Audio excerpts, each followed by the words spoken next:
ಅಖಾಡ weekend ಎಡಿಷನ್ಗೆ ಸ್ವಾಗತ. ನಾನು ಹರಿಪ್ರಸಾದ್. ರಾಜ್ಯದಲ್ಲಿ ಈ ವಾರ ಪೂರ್ತಿಯಾಗಿಯೂ ಕೂಡ ಅನುದಾನಕ್ಕೆ ಸಂಬಂಧಿಸಿದಂತೆ ಬಹಳಷ್ಟು ಮಾತುಕತೆ ನಡೆದಿದ್ದಾವೆ. ಕೇಂದ್ರ ಸರ್ಕಾರದ ವಿರುದ್ಧ ರಾಜ್ಯ ಸರ್ಕಾರ ದೆಹಲಿಗೆ ಹೋಗಿ ಅಲ್ಲಿ ಪ್ರತಿಭಟನೆಯನ್ನು ನಡೆಸಿರುವಂಥದ್ದು ಮುಖ್ಯಮಂತ್ರಿ ಸಿದ್ದರಾಮಯ್ಯನವರ ನೇತೃತ್ವದಲ್ಲಿ, ಉಪಮುಖ್ಯಮಂತ್ರಿ ಡಿ.ಕೆ. ಶಿವಕುಮಾರ್ ಅವರ ನೇತೃತ್ವದಲ್ಲಿ ಮತ್ತು ಎಲ್ಲ ಸಚಿವರು, ಶಾಸಕರು, ವಿಶೇಷವಾಗಿ ಕಾಂಗ್ರೆಸ್ನ ಶಾಸಕರು ಮಾತ್ರನೇ ಇದ್ದಿದ್ದು. ಉಳಿದ ಬಿಜೆಪಿ ಮತ್ತು ಜೆಡಿಎಸ್ನ ಶಾಸಕರಿಲ್ಲ, ಕೇವಲ ಕಾಂಗ್ರೆಸ್ನ ಶಾಸಕರು ಇವರೆಲ್ಲರೂ ಕೂಡ ಭಾಗಿಯಾಗಿದ್ರು. ಇದನ್ನ ಕರ್ನಾಟಕ ಸರ್ಕಾರದ ಪ್ರತಿಭಟನೆ ಅನ್ನುವಂಥದ್ದನ್ನ ಕಾಂಗ್ರೆಸ್ ಕೂಡ ಬಿಂಬಿಸಿರುವಂಥದ್ದು. ಹಾಗೆಯೇ ಕೇಂದ್ರ ಸರ್ಕಾರವು ಕೂಡ ರಾಜ್ಯಗಳ ಅನುದಾನದ ವಿಚಾರದಲ್ಲಿ ಆಗ್ತಾ ಇರುವಂತಹ ಬೆಳವಣಿಗೆಗಳ ಬಗ್ಗೆ ತನ್ನದೇ ಅಭಿಪ್ರಾಯವನ್ನ ವ್ಯಕ್ತಪಡಿಸಿತ್ತು. ಅಲ್ಲಿವರೆಗೆ ಅಂಕಿಅಂಶದ ನಡುವೆ ಚರ್ಚೆ ನಡೀತಾ ಇತ್ತು. ಆದರೆ ಸಡನ್ ಆಗಿ ಇದು ಅಂಕಿಅಂಶದ ಚರ್ಚೆಗಿಂತ ಹೆಚ್ಚಾಗಿ ಯಾವ ಸಮುದಾಯದ ತೆರಿಗೆ ಅನ್ನೋದಕ್ಕೆ ಬಂತು. ಅಷ್ಟೇ ಅಲ್ಲ, ಗುಂಡೇಟಿನ ಮಾತು ಕೂಡ ಬಂದಿದೆ. ಹಾಗೆಯೇ ಗುಂಡು ಎದುರಿಸೋದಕ್ಕೆ ನಾವು ಸಿದ್ಧ ಅನ್ನುವಂತಹ ಪ್ರತಿ ಸವಾಲು ಕೂಡ ಇವತ್ತಿಗೆ ಬಂದು ನಿಂತಿದೆ. ಈ ವಿಚಾರದ ಬಗ್ಗೆನೇ ಇವತ್ತಿನ ಅಖಾಡ ವೀಕೆಂಡ್ ಎಡಿಷನ್ ನಲ್ಲಿ ಚರ್ಚಿಸೋಣ. ಇದುವೇ ಇವತ್ತಿನ ವೀಕೆಂಡ್ ಎಡಿಷನ್, ಅನುದಾನ ಸಂಘರ್ಷ.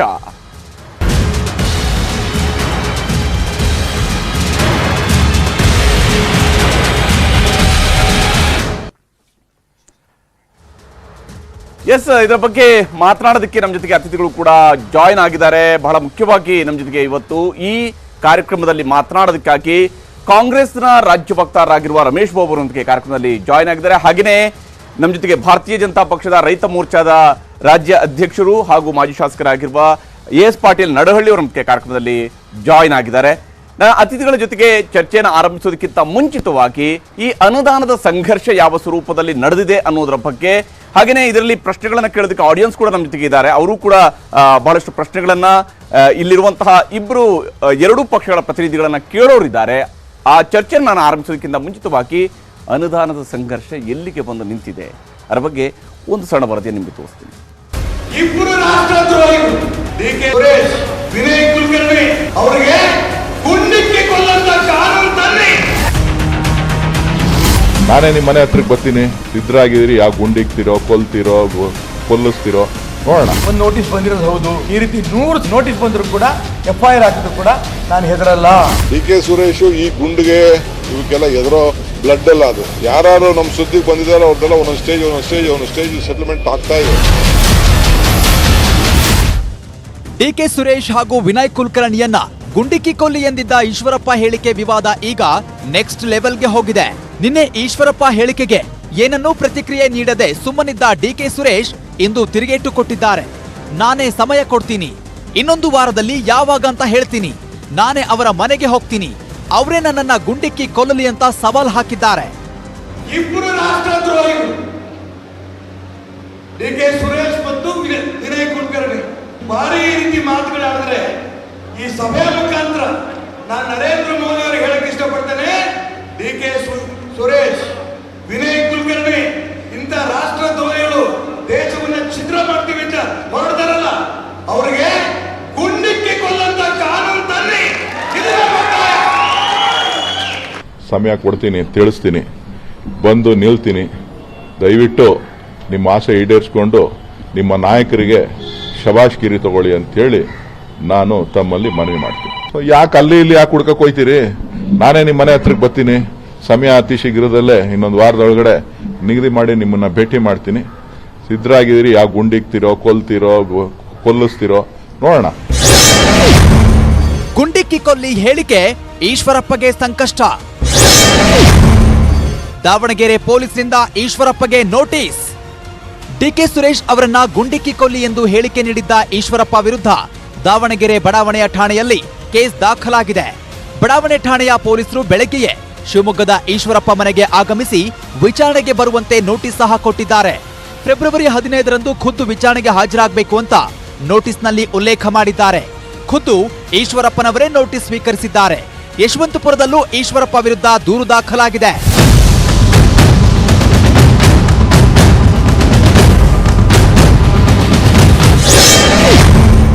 ನೂರು ನೋಟಿಸ್ ಬಂದ್ರೂ ನಾನು ಹೆದರಲ್ಲ. ಕಾಂಗ್ರೆಸ್ ನಾಯಕರಿಗೆ ಈಶ್ವರಪ್ಪ ಸವಾಲು. ಪೊಲೀಸರು ನೋಟಿಸ್ ಕೊಡ್ತಾ ಇದ್ದಂತೆ ಅಲರ್ಟ್ ಆದ ಈಶ್ವರಪ್ಪ ಶಿವಮೊಗ್ಗದಲ್ಲಿ ಸುದ್ದಿಗೋಷ್ಠಿ ನಡೆಸಿದ್ರು. ನನಗೆ ನೋಟಿಸ್ ಬಂದಿರೋದು ನಿಜ. ಇಂತಹ 100 ನೋಟಿಸ್ಗಳು ಬಂದ್ರೂ ನಾನು ತಲೆ ಕೆಡಿಸಿಕೊಳ್ಳಲ್ಲ ಅಂತ ಕಾಂಗ್ರೆಸ್ಗೆ ಸವಾಲ್ ಹಾಕಿದ್ದಾರೆ. ಜೊತೆಗೆ ದೇಶ ವಿಭಜನೆಯ ಧ್ವನಿ ಎತ್ತಿದವರಿಗೆ ಮೊದಲು ನೋಟಿಸ್ ಕೊಡ್ಲಿ ಅಂತ ವಾಗ್ದಾಳಿ ಮಾಡಿದ್ದಾರೆ. ದಾವಣಗೆರೆಯಿಂದ ಪೊಲೀಸ್ ಒಂದು ನೋಟಿಸ್ ಬಂದಿರೋದು ಹೌದು, ನನಗೆ FIR ಹಾಕಿರೋದು ಹೌದು. ನನಗಿಂತ 100 FIR ಹಾಕಿದ್ರು ಕೂಡ ರಾಷ್ಟ್ರೀಯ ವಿಚಾರದ ಬಗ್ಗೆ, ರಾಷ್ಟ್ರಭಕ್ತಿ ಬಗ್ಗೆ, ರಾಷ್ಟ್ರೀಯ ಸಿದ್ಧಾಂತದ ಬಗ್ಗೆ, ಹಿಂದುತ್ವದ ಬಗ್ಗೆ ಈ ರೀತಿ 100 ಸಿದ್ಧಾಂತಗಳು ಹಾಕೋದು ನೋಟಿಸ್ ಬಂದರೂ ಕೂಡ FIR ಹಾಕಿದ್ರು ಕೂಡ ನಾನು ಹೆದರಲ್ಲ. ಸಿದ್ದರಾಮಯ್ಯ 10,000 ರೂಪಾಯಿ ಹೇಳಿರೋ ಪ್ರಕಾರ ಅಥವಾ DK ಶಿವಕುಮಾರ್ ಜೈಲಿಗೆ ಬಂದಂಗೆ ಒಂದಿನ ಕೂಡ ನಾನು ಜೈಲಿಗೆ ಹೋಗಿಲ್ಲ. ಎಲ್ಲ ಕೇಸಲ್ಲೂ ಕೂಡ ನನಗೆ ಕ್ಲೀನ್ ಚಿಟ್ ಸಿಕ್ಕಿದೆ. ಸುರೇಶ್ರನ್ನ ಗುಂಡಿಕ್ಕಿ ಕೊಲ್ಲಿ ಅಂದಿಲ್ಲ. ಹೇಳಿಕೆ ಸಮರ್ಥಿಸಿಕೊಂಡ ಈಶ್ವರಪ್ಪ, ನಾನೇ ನಿಮ್ಮ ಮುಂದೆ ಬಂದು ನಿಲ್ತೇನೆ, ನನ್ನನ್ನ ಕೊಂದು ಬಿಡಿ ಎಂಬ DK ಸುರೇಶ್ ಹೇಳಿಕೆಗೆ ಈಶ್ವರಪ್ಪ ಪ್ರತಿಕ್ರಿಯೆ ಕೊಟ್ಟಿದ್ದಾರೆ. ನಾನು DK ಸುರೇಶ್ಗೆ ಗುಂಡಿಕ್ಕಿ ಕೊಲ್ಲಿ ಅಂತ ಹೇಳಿಲ್ಲ, ದೇಶ ದ್ರೋಹಿಗಳನ್ನ ಗುಂಡಿಕ್ಕಿ ಕೊಲ್ಲುವ ಕಾನೂನು ತರಬೇಕು ಅಂದಿದ್ದೀನಿ ಅಷ್ಟೇ ಅಂತ ತಮ್ಮ ಹೇಳಿಕೆಯನ್ನ ಸಮರ್ಥಿಸಿಕೊಂಡ್ರು. ನಿಮ್ಮನ್ನ ಗುಂಡಿಟ್ಟು ಕೊಲ್ಲಬೇಕು ಅನ್ನೋಂಥ ಮಾತು ನಾನು ಎಲ್ಲೂ ಹೇಳಿಲ್ಲ, ಹೇಳೋದೂ ಇಲ್ಲ.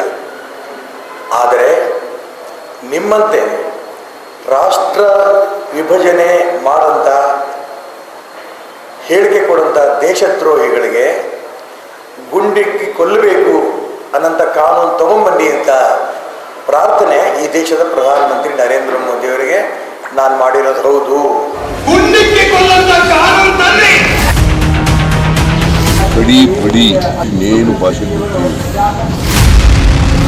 ಇದೇ ವೇಳೆ ಸಿದ್ದರಾಮಯ್ಯ ಈಶ್ವರಪ್ಪ ಹೇಳಿಕೆ ಬಗ್ಗೆ RSS ಕಲಿಸೋದು ಇದೇನಾ ಅಂತ ಪ್ರಶ್ನೆ ಮಾಡಿದ್ರು.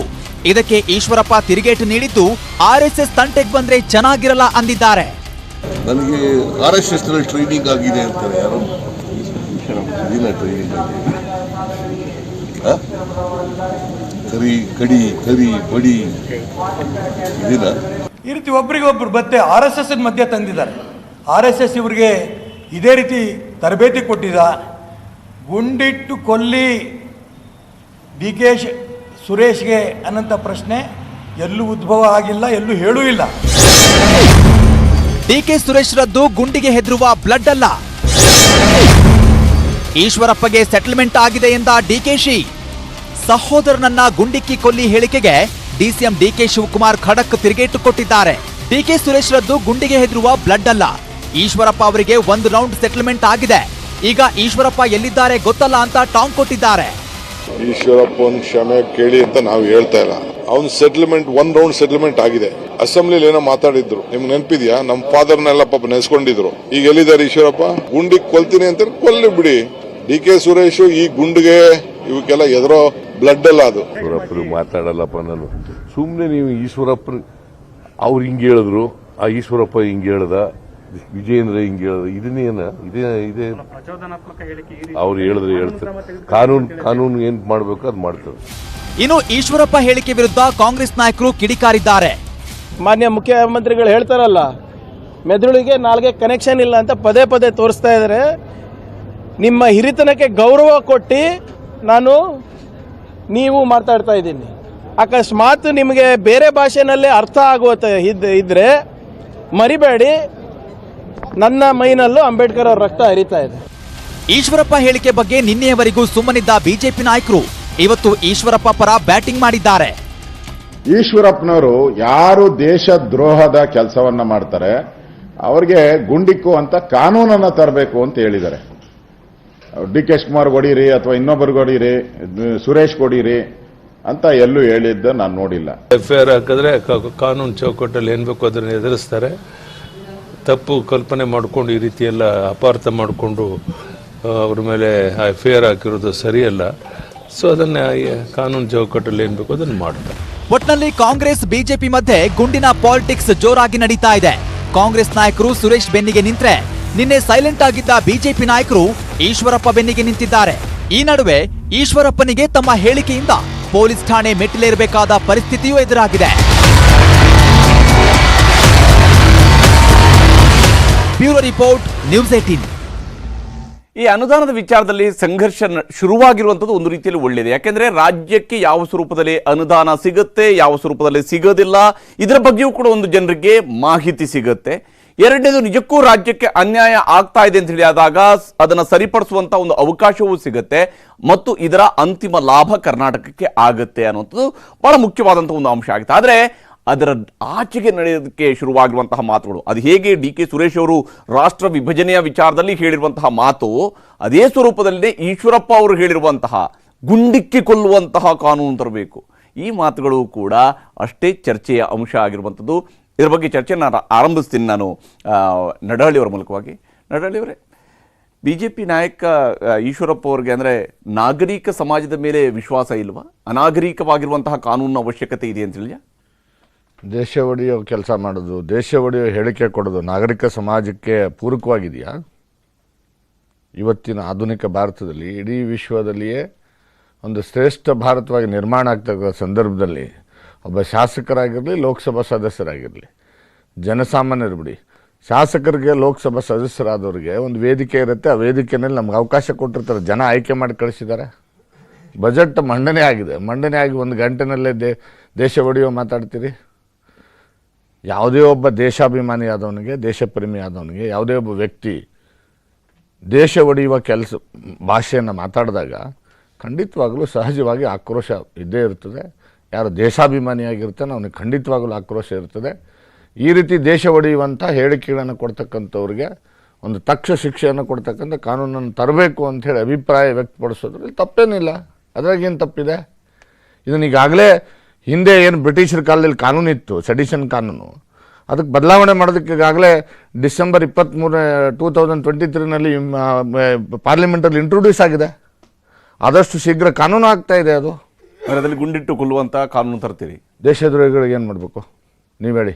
ದೇಶದ್ರೋಹಿಗಳಿಗೆ ಹಾರ ಹಾಕ್ಬೇಕಾ? ಹಾರ ತುರಾಯಿ ಹಾಕ್ಬೇಕಾ? ಯಾರೇ ಆಗಿರಲಿ ಅವರು ಗುಂಡಿಟ್ಟು ಕೊಲ್ಲಬೇಕು. I am not 100%.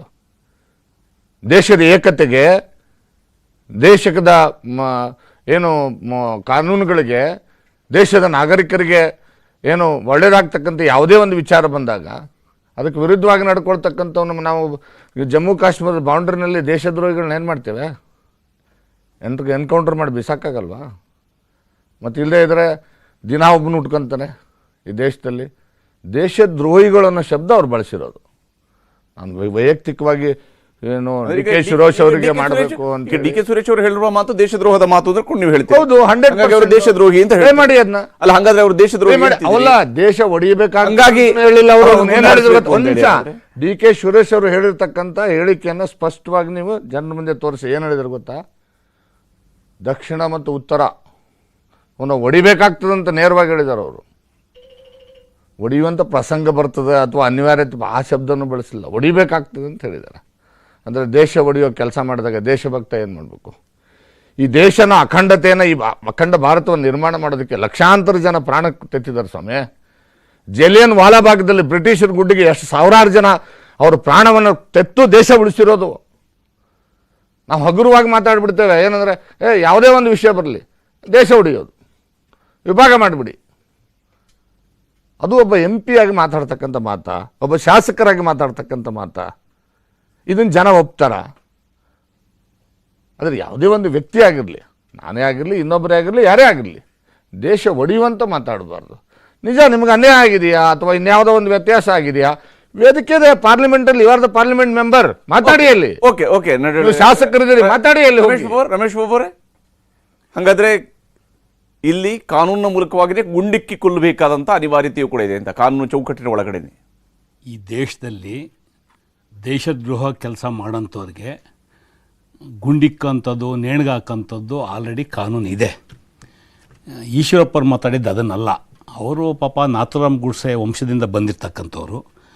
Nathuram Godse blood ಅವ್ರ ಬ್ಲಡ್ಡಲ್ಲೂ ಸೇರ್ಕೊಂಡಿದೆ.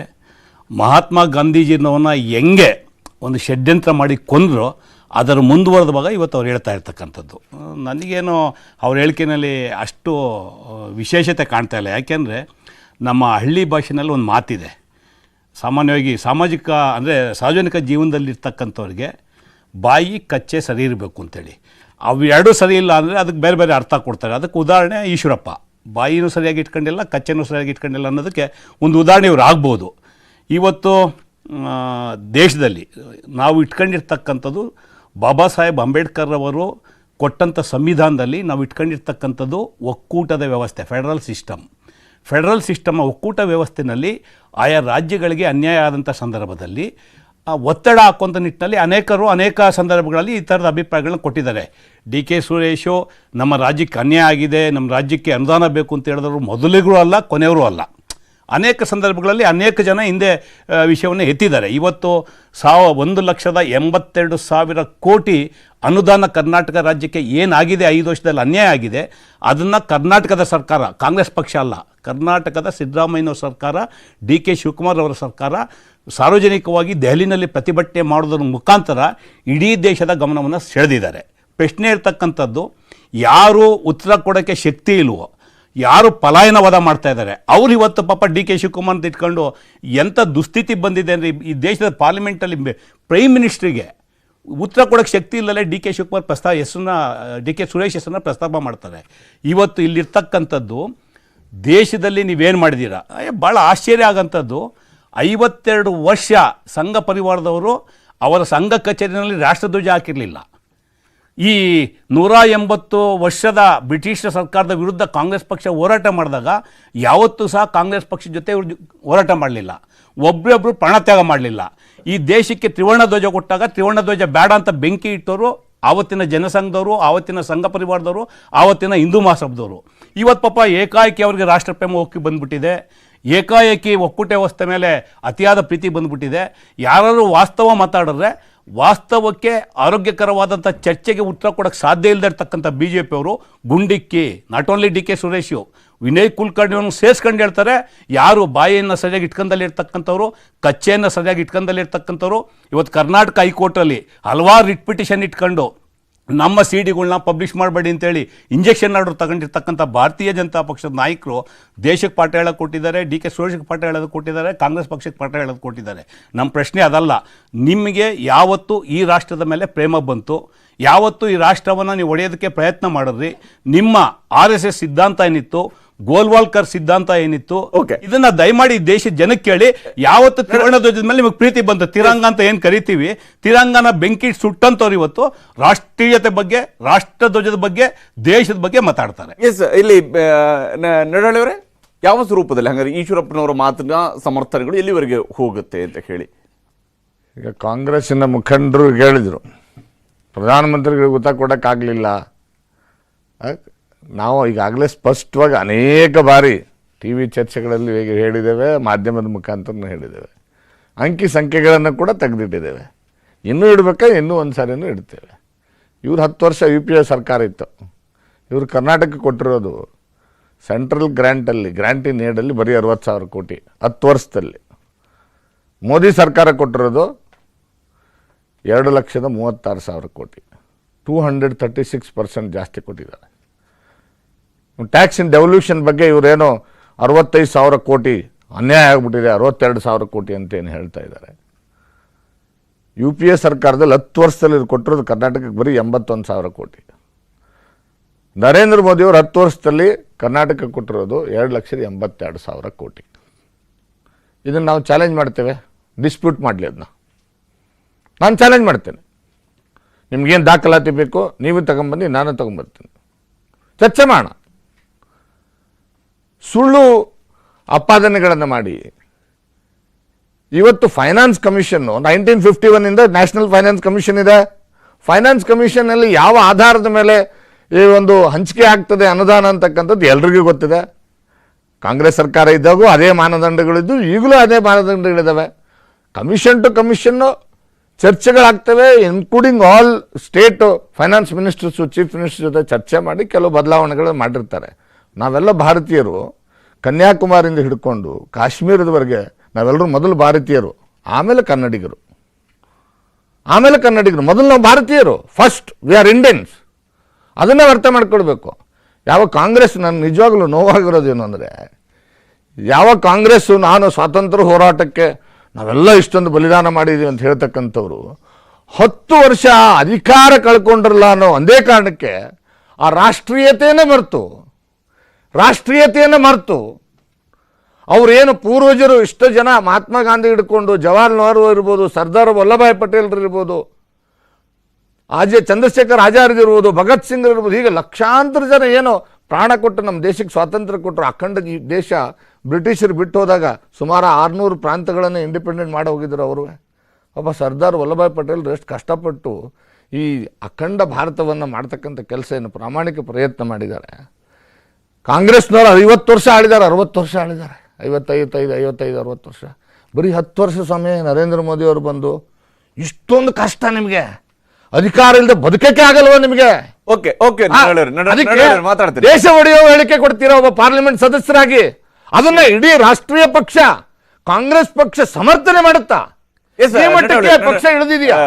ನಡೇಳವರು ಮಾತಾಡ್ತೀನಿ. ಇದಕ್ಕೆ ನಾನು ರಮೇಶ್ ಬಾಬು ಅವರನ್ನು ಕೂಡ ಉತ್ತರವನ್ನು ಪಡ್ಕೊಳ್ತೀನಿ. ಹಾಗೆಯೇ ಜನರ ಹತ್ರ ಕೂಡ ಒಂದಿಷ್ಟು ಪ್ರಶ್ನೆಗಳನ್ನು ತೆಗೆದುಕೊಳ್ತೀನಿ. ಯಾವ ಸ್ವರೂಪದಲ್ಲಿ ಈ ಬಾರಿಯ ಈ ಮಾತುಗಳು, ಈ ಅನುದಾನದ ವಿಚಾರದಲ್ಲಿ ಶುರುವಾಗಿರುವಂತಹ ಇಂತಹ ಚರ್ಚೆಯ ಅವಶ್ಯಕತೆ ಇದೆಯಾ, ಈ ಹಂತದವರೆಗೆ ಬರುವಂತಹ ಅವಶ್ಯಕತೆ ಇದೆಯಾ ಅನ್ನೋದ್ರ ಬಗ್ಗೆ ಚರ್ಚೆಯನ್ನು ಮುಂದುವರಿಸಬೇಕು ಅಂತ.